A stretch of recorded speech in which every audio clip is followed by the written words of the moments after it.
We'll now analyze a spectrum with a lot of noise. We'll find the example here, number 2 in the list. So this is an iron sample, an oxidized iron sample. We see the oxygen peak here and the iron 2p peak here. We have other peaks here, a carbon peak and some other magnesium and other species here. We'll analyze the oxygen peak and the iron peak because they're easy to analyze. There are no interfering peaks like we have over here. So to do that, we first, because it's a fairly noisy spectrum, we will first reduce the noise. We can do that with the tools here in the menu in the Quases software. Hit tools and hit the first one here, which is smooth and derivative by the Savetsky-Golay algorithm. You click the spectrum here and you have the smooth spectrum. You can put in the number of points that you use for the smoothing and the order of the polynomial you use in the fit. Usually you would be using 2 here and probably around 4 here. It starts at 2 here, there's a minimum. There's also already some noise reduction here, and when we increase this, we get more noise reduction. But we also start to distort the spectrum. If you look at the shape here of the peak, of the oxygen 1s peak, it's distorted when I go beyond 5. See a reduction here, and you see some funny peaks down here. We don't want that. We don't want to go too high.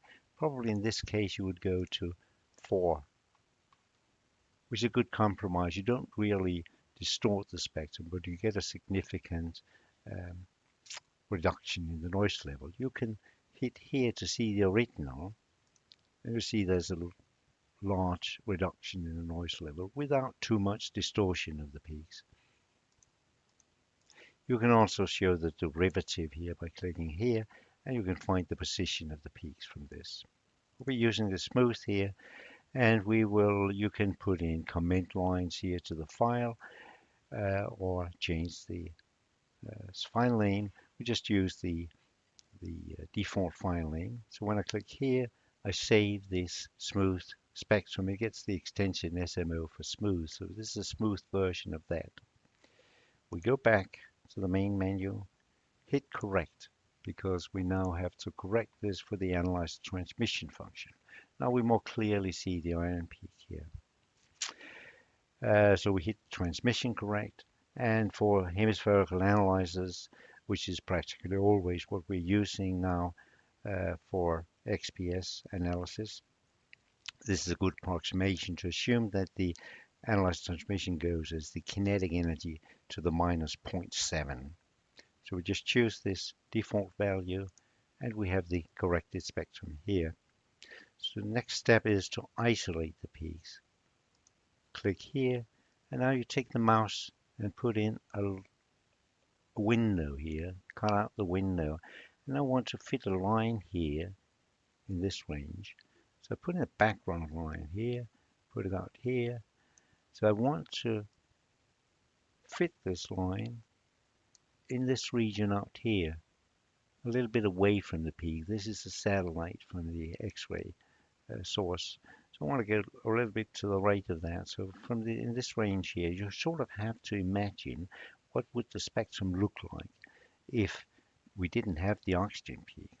It would go down following this trend here and keep following the line here if we didn't have the oxygen 1s peak. So when I subtract this line, I isolate the effect on the spectrum by the oxygen 1s peak alone. So I move down the line here, so it starts here, because we don't want to include this in the analysis. We just use this to get the slope of the line. And when I hit subtract line, it would cut the spectrum here at this point. It will cut the spectrum either here or at the end of this line. So in this case, we'll cut it here. So do that, and this is now the oxygen 1s peak. So just put that in, call this one oxygen 1s, hit save spectrum, and now we have the file up here. Next peak, click here, set next peak, and this is the iron 2p peak. So again, with the mouse, I put in a window here around that peak. I put in a line which I fit to this part here. So that'll be something like this. It's not too sensitive to whether I put it like this or like that. A little bit further down. You could do this as an exercise. This would show you what is the uncertainty in the analysis, and it's smaller than what you might think. But we remove the line again up to here and subtract the line, and this is the spectrum. So we save that. First we give it a name, Fe2P, Fe2P, and save spectrum, and this is now up here as well. Next step is to analyze these. Hit analyze here and hit the spectrum. We expect this to be a thick iron with something on top. So I just put in 3 nines here, 4 nines. So this is pure iron. It's clearly not that. Probably have some garbage on top, and you can see this is actually the case. To make the analysis, we need to put in the IMFP. We find the IMFP with the Quases-IMFP calculator. We can search for, now I have it already at iron 2P. We could search for the iron 2P. We'll do that by clicking here and say FeO. This will give us iron oxide here, and there are different oxides to choose from here. The values are not that different, and so we just take Fe2O3, and we need the energy of the peak. It's around 770, as you can see here. You can also get the number by looking up here. As I move the mouse here, this is the centroid, so it's about 770. I put the numbers in here, 770, and we have the value of 16.4. So I put that value in here, 16.4. The angle of emission, that's the normal emission in this case, so that's a 0 here. The cross-section we use for analysis, we use the universal cross-section. This is the default cross-section that you would use in many cases. Whenever you have a transition metal or transition metal oxide, this is usually a very good approximation. There are other possibilities here for polymer, silicon dioxide, aluminum, and silicon. We just use the universal cross-section. And that's it.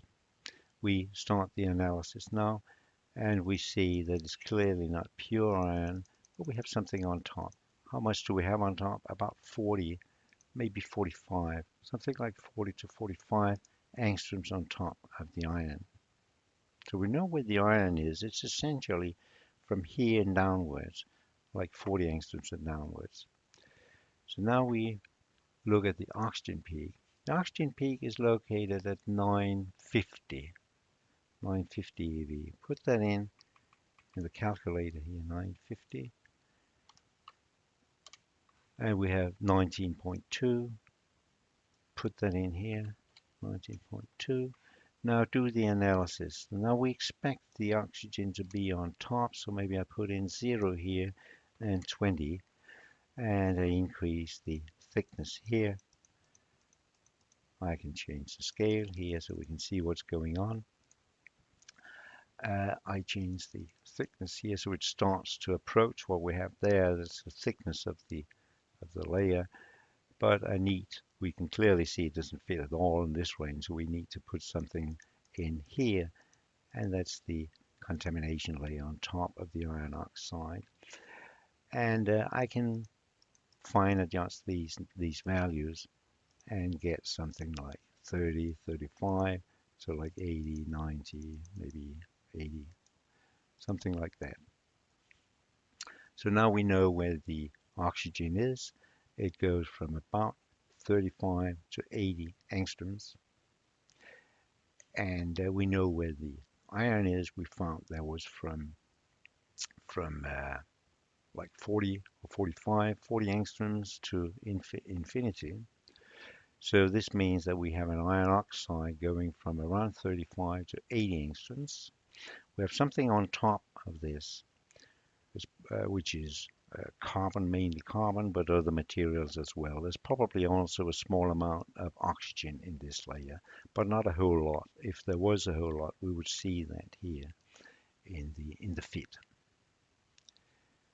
We could also have used the optimized algorithm here. Let's try to illustrate that. If we take this some value here, which is clearly not perfect, we hit simplex here, move the lines here. This is where we want to fit the background from this to that energy. I hit background here, and it finds the best fit. It's from like 35 to 75 angstroms, close to what we found from the visual analysis before.